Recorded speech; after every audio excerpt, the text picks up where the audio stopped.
తల్లి అయితే నేను 1,00,000 సార్లు ఎరుగుతే ఉచ్చబోస్తే వామిటింగ్ చేస్తే తీసింది. ఆ 1,00,000 సార్లు ఏ తల్లి అయితే రక్తాన్ని కూడా పాలు చేసి తాపిందో ఆ తల్లి ఆశీర్వాదం లేకపోతే ఈ ప్రపంచంలో మనము బతికి కూడా జీవించి కూడా లాభం లేదు. నువ్వు బతుకున్నావంటే ఈ శరీరంలో ప్రాణముతో ఉన్నావంటే ప్రాణం పోసింది ఎవరు అంటే కన్న తల్లి.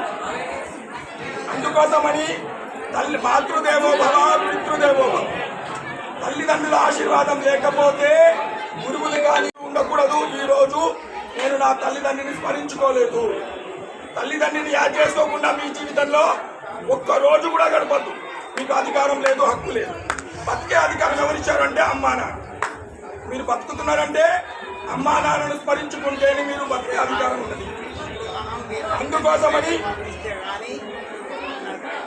అందుకోసమని తల్లిదండ్రుల ఆశీర్వాదం తర్వాత పితృదోషం అంటారు. పంతులు చెప్తారు పితృదోషం అని. చనిపోయిన తల్లిదండ్రులు కూడా కంట నీరు ఆత్మ ఉసురు తరగదు. చనిపోయిన తల్లిదండ్రులు కూడా పితృదోషం అంటారు. ఉసురు తరిగితే మనకు అచ్చిరాదు బరకం. కనుక తల్లిదండ్రుల ఉసురు తరగకూడదు. ఇక్కడ ఉన్న ఆడోళ్ళందరికీ, పుట్టేదులందరికీ, ఆడోళ్ళందరికీ, స్త్రీలందరికీ 2 చేతులు జోడించి నమస్కారం చేసి చెప్తున్నా, మీ తల్లిదండ్రి ఎట్లనో మీ మొగడి తల్లిదండ్రి కూడా మీకు ఆశీర్వాదం ఉంటేనే మంచి జరుగుతుంది, లేకుంటే జరగదు.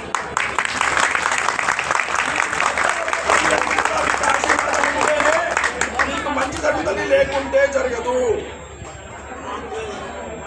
అందుకోసమని మీ తల్లిదండ్రితో పాటు మీ భర్త యొక్క తల్లిదండ్రులు కూడా మీ అందరికీ ఆశీర్వాదం తప్పకుండా కావాలి. తర్వాత తల్లిదండ్రుల ఆశీర్వాదం తర్వాత మనందరికీ ఇష్టదైవం ఏదైనా ఉండవచ్చు.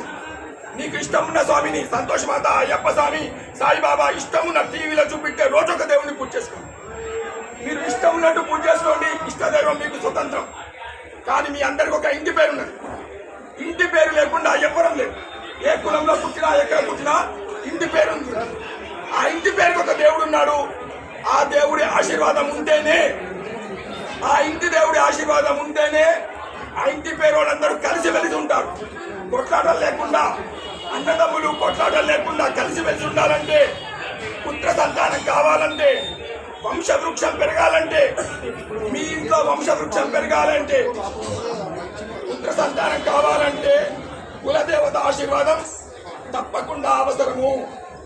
కులదేవత ఆశీర్వాదం లేకపోతే మీరు ఏం చేసినా ఇష్టదేవతతో అది లాభం లేదు.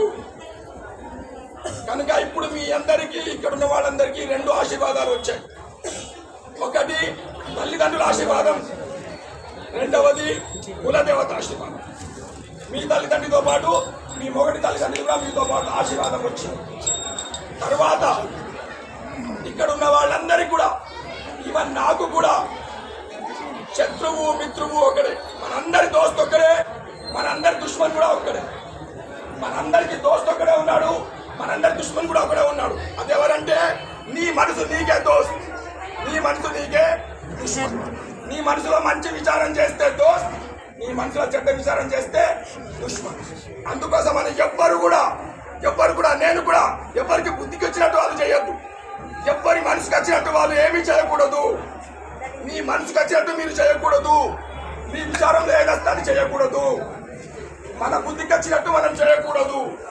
మనం ఏమి పని చేసినా, ఏ కర్మ చేసినా, ఏ చిన్న పని, పంట పండేది, బోలు కడిగేది, ఏ చిన్న పని చేసినా కూడా నేను ఈరోజు పని చేస్తున్నా అని దేవుడికి సమర్పించి చేస్తే, దేవుడి ఫోటో దగ్గర 2 చేతులు జోడించి ఇవాళ నేను ఈ కర్మ చేస్తున్నా, ఇవాళ నేను ఈ పని చేస్తున్నా అని చేతులు జోడించి సమర్పించి చేస్తే అది ప్రసాదం అవుతుంది, నైవేద్యం అవుతుంది.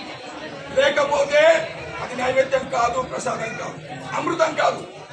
మీరు చేసే కర్మలన్నీ అమృతం కావాలంటే, మీరు చేసే పనులన్నీ అమృతం కావాలంటే మీరు తప్పకుండా దేవుడికి సమర్పించి మాత్రమే చేయాలి. దేవుడికి సమర్పించి చేసిన కర్మలు మాత్రమే అమృతమవుతాయి. మంచి చేసినా, చెడు చేసినా, ఏమొచ్చినా అది సమర్పించేంత సామర్థ్యం మీ అందరికి కావాలి.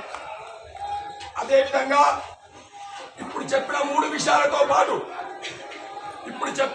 విషయాలతో పాటు మనందరికి కూడా అవసరం ఉన్నది. ఇప్పుడు కలియుగంలో కలవు నామస్మరణ అని చెప్పారు. రాముడి జమానాలో, త్రేతాయుగంలో రాముడి జమానాలో త్రేతాయుగంలో రాముడు స్వతహాగా తన కొడుకులకు లవకుశులకు రాజ్యం ఇవ్వకుండా పట్టారు. హనుమంతుడికి చిరంజీవుడు, సప్త చిరంజీవులు అంటారు. 7 మంది చిరంజీవులు ఉన్నారు, అందులో హనుమంతుడు చిరంజీవి. అన్ని యుగాల్లో కూడా ఉండేవాడు హనుమంతుడు. కలియుగంలో అంతం వరకు ఉండేవాడు హనుమంతుడు. ఎక్కడైతే రామనామం ఉంటుందో రామరాజ్యము, రామ ధర్మ రక్షణ కోసం, హిందూ ధర్మ రక్షణ కోసం మన హనుమంతుడు భక్తుడి రూపంలో ఇక్కడ ఉన్నాడు. ఇది హనుమంతుడి క్షేత్రం. ప్రధాన దేవత ఇక్కడ హనుమంతుడిగా ఉన్నాడు. ప్రధాన దేవతగా ఆంజనేయ స్వామికి ఇష్టమైనది రామనామం. ఆ రామనామం పొడుగు బొట్టోళ్ళు రామ్, కృష్ణమూర్తిని అడ్డం బొట్టోళ్ళు ఓం నమ శివ, ఓం నమో నారాయణ, ఓం నమ శివ. ఈ 2 మంత్రాల్లో నుంచి పట్టిందే రామ అనే 2 అక్షరాలు. అడ్డం బొట్టోళ్ళు, పొడుగు బొట్టోళ్ళు వైష్ణవ సాంప్రదాయము, శైవ సాంప్రదాయం నుంచి వచ్చిందే రామనామం. అలాంటి రామనామాన్ని ఎవరైనా అనవచ్చు, ఎప్పుడైనా అనవచ్చు, ఎక్కడైనా అనవచ్చు. రామనామానికి ముట్టుడు లేదు, అంటుడు లేదు, ఏం లేదు. చచ్చిపోయిన పీనుగు మోసేటప్పుడు కూడా రామనామ సత్యే, రామనామ సత్యే అంటారు. ఈ ప్రపంచంలో సత్యం అనేది ఏమున్నది అంటే ఒకటే ఒక సత్యం ఉన్నది. సత్యం ఏమున్నది? ఒకటే ఒకటి, అది 2